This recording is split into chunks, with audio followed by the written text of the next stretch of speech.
we are Annie and Konstantin. and you're watching another episode of Updates. Straight from the Depression Anxiety Life Hacks Preparation Camp, where the madness has befallen part of our staff.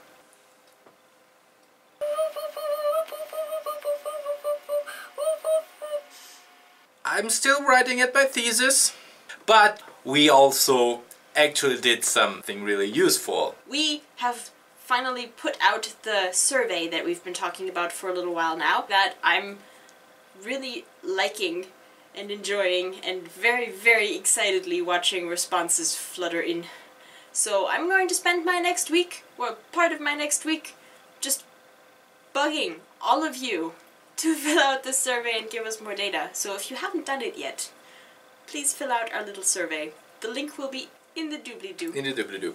It's actually a very fun survey. It's about where you spend your time online and how you use the Depression Anxiety Life Hacks and your experience with crowdfunding, and also whether or not we should fund for more yellow shirts for Anne. We probably should. And a yellow hat, quite frankly. Also exciting about the survey is that we're gathering a lot of fun data about the life hacks, about where the whole project is going, and also about just you, the people who watch us and like us and care about the things that we do. Which also means that probably next week or the week after you're gonna get to see graphs and data analysis. Anyway, it's very exciting to see the comments that you've been writing and that the notes you've been leaving us along our little survey. And we like you very, very much, and we're very excited to, get even more insight and to use all of that to move the project forward in a way that is fitting your needs and desires. I have been thinking about science because I've been building a survey, and if you've ever read any study whatsoever, you read a lot about likelihoods. Women are more likely to. People aged 18 to 25 tend to blah blah whatever. Every sort of quantitative data analysis relies on grouping people to find trends, to find, differences and similarities between different groups. And when you're building a survey, at least for me, that just felt really, really strange. I never fit into these groups, and I don't think anyone really fits into these groups, and I know it's how it needs to be. I know it's how you have to do it to analyze any sort of data set, but it feels so weird and wrong and strange. So I added an extra question that says, what else should we know about you? And I think most people are just kind of confused by that question because there's an infinity of information. What do you want to know? What are you asking? But a lot of people are responding, and just about everyone is responding a little bit differently. It's this magic little box that lets people input whatever seems relevant to them at the moment. And there is no clear scientific use for the information I'm gaining there, but it helps me get to know you. It helps us learn more about you. And that, I think, is where I want our little science to go. We're still mostly artists. I like the scientific approach. I like that we're both writing our thesis about these things and that we get to take science into it and to give it that basis of academia. But I really like tweaking it and turning it into something that fits us.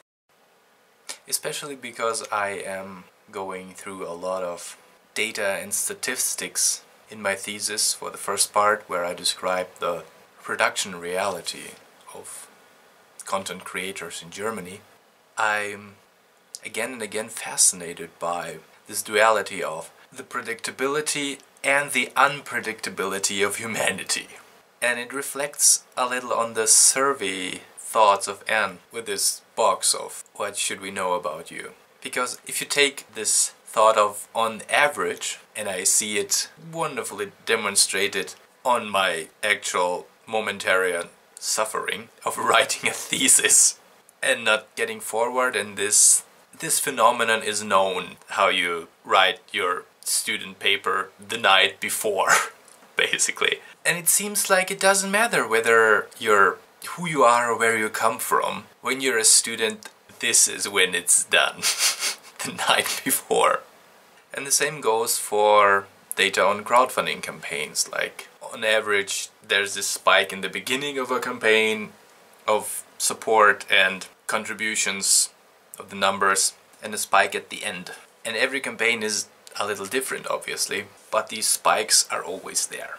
And yet we all have this idea and this thought that we are also very unique and everyone struggles with different things. And it's true that we are all unique snowflakes in one way or the other, but we're all snowflakes. Is a weird idea that was kind of important to me this week. So that's what I got. I'm discovering that one of my true callings in life is to be a writing counselor. So I'm the person who sits behind you while you're writing, and whenever you have a breakdown and realize that none of this is good and everything is terrible and you will never get done in time, I go, it's fine, you're doing great, you're really ahead of the curve, let me get you some more coffee, I'm gonna make some dinner, is there anything I can help you with?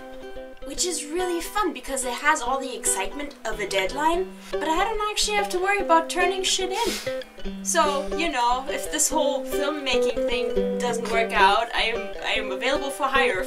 Hello!